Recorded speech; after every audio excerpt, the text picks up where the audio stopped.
Hello and welcome to some more Star Citizen news with a summary of what's happened over the last week. There's a new Scorpius variant coming out with Alpha 3.18, Coramor, that Valentine's event and ship sale is in full swing. Cloud Imperium are working on some building interiors for cities that shall start populating the verse closer to 4.0. Various ships are in the works and we learn more about Alpha 3.19 and the patch building process. So there's a new variant in Alpha 3.18 for the Scorpius. So there were some teasers that a new ship variant was turning up in 3.18 and we saw in the newsletter, hold on to your seats, one lucky ship is set to receive a brand new variant in Alpha 3.18. Can you guess which one? And then there was a picture. We then had a tweet the next day. GG to those who guessed the Scorpius in yesterday's teaser.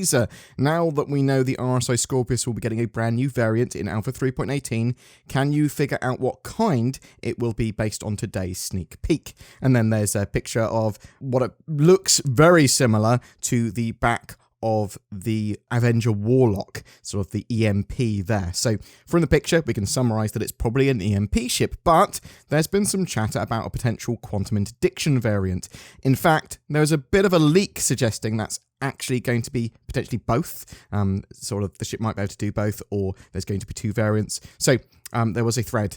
Is this Scorpius getting a buff, or is this an error? So the thread then shows a couple of pictures of a Scorpius sales page, but it's been edited somewhat. So it said, disable and subdue with ease, when referring to the Scorpius, and stop your target from escaping via a powerful EMP generator and quantum jammer. So it suggests that this Scorpius variant might actually be both EMP and quantum interdiction. Also, from a recent Star Citizen leaks, they suggested there might be an EMP Mantis variant on the cards too. It's possible that they're just going to go, you know what, quantum interdiction devices also have EMPs. I suppose we'll have to wait and see. But yes, I'm excited for any new ships that come in 3.18 beyond what we already know. Get love struck with Coramor. The Valentine's event is in full swing. There are some ships and paints on sale. There's various things in red and pink and the Hornet Heartseeker. So a lot of people apparently are into the Hornet Heartseeker, which is a Super Hornet variant with a different loadout and its own little unique skin.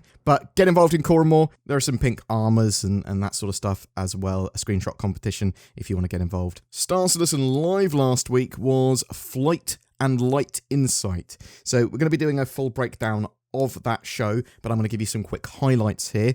Once that new studio is fully built in the UK, they will give us a tour on a episode of Inside Star Citizen or Star Citizen Live. They talk to a group of devs that have been involved with a lot of ships. There's a new ship team in Montreal, the Santok Yai is in production, the Hull C is in the process of being finished off, work on the X1 is going to start in the near future, that's that Origin luxury hoverbike.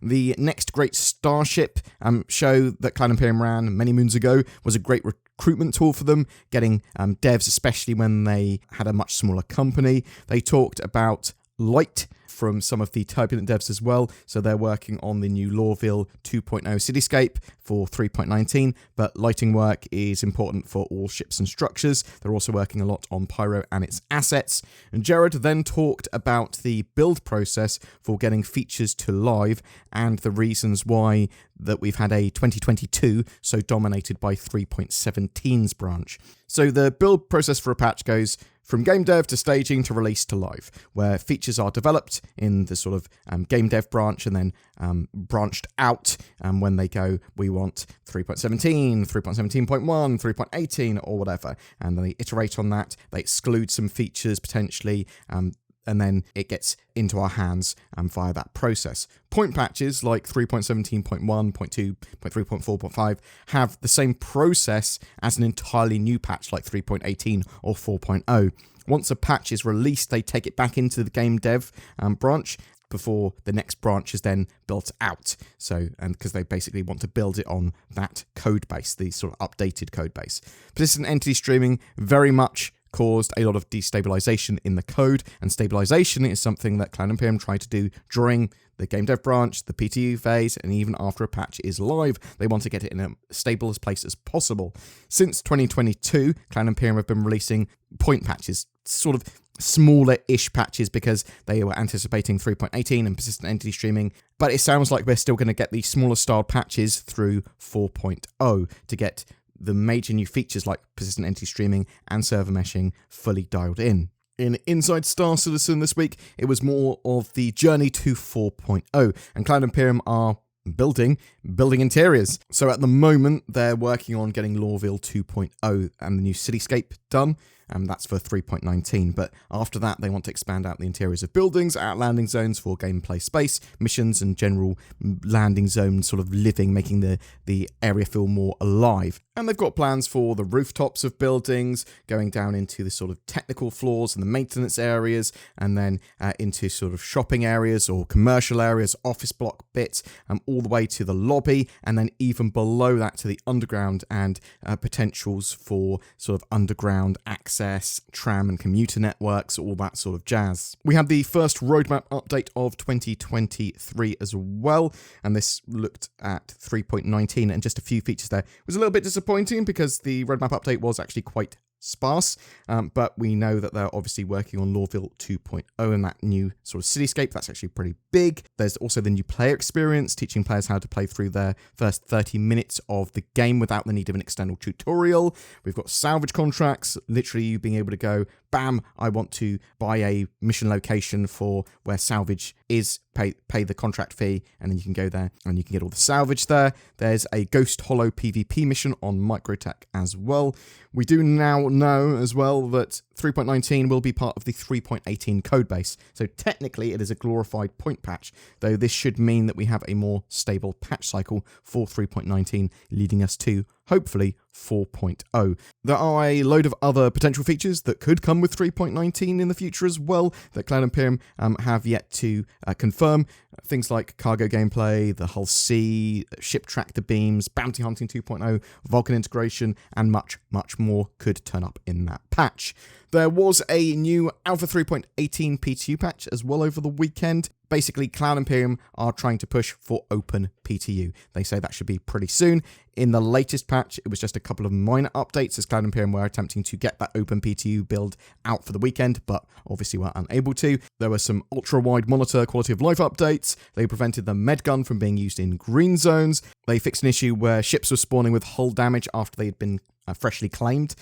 And they fixed an additional 3 client and 2 server crashes. Boom! That's it for this week's news. I'm interested to know what you think. Are we going to see OpenPTU turn up in the coming week? Are you excited for Alpha 3.19 and its potential features? Or were you disappointed with that quite small roadmap update? Do you think building interiors for landing zones are going to really improve gameplay? Have you been getting involved with Coramor? What do you think about that Scorpius? Are you looking forward to it being a, EMP variant, a quantum interdiction, both? What do you think? Whatever your thoughts, I'd love to hear from you in the comments below.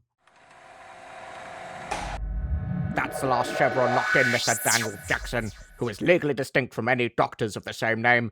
We've done it. We've connected to another world. Daniel Jackson, we're being hacked through the gates to the stars, which is also legally distinct from any other gates that travel to the stars. We should have got NordVPN, Daniel Jackson. We would have been able to browse the internet safely, accessed our favourite content on Netflix, and we would have been able to have privacy. We would have had less of these Egyptian-looking snake people attacking us too. You should check out nordvpn.com/BoredGamer and get yourself a great deal on NordVPN. Just click the link in the comments section below. Every month we have a ship giveaway. For February, it's for a Crusader Spirit C1, the very cool looking multi-crew, multi-role competitor to the Cutlass Black and Freelancer. As it's a concept ship, you'll get a Cutlass Black until it's made flyable, you'll get lifetime insurance with the ship, and a game package for Star Citizen 2, so all you need to play. Just comment on any of my videos made during the month to be in for a chance of winning that. If you would like to further support the channel, then consider becoming a Patreon or using that join button under my YouTube videos to become a channel member. It goes a massive way to helping us make videos every day, and you'll get some exclusive content from me and Zinnia from time to time too. Become a board gamer today!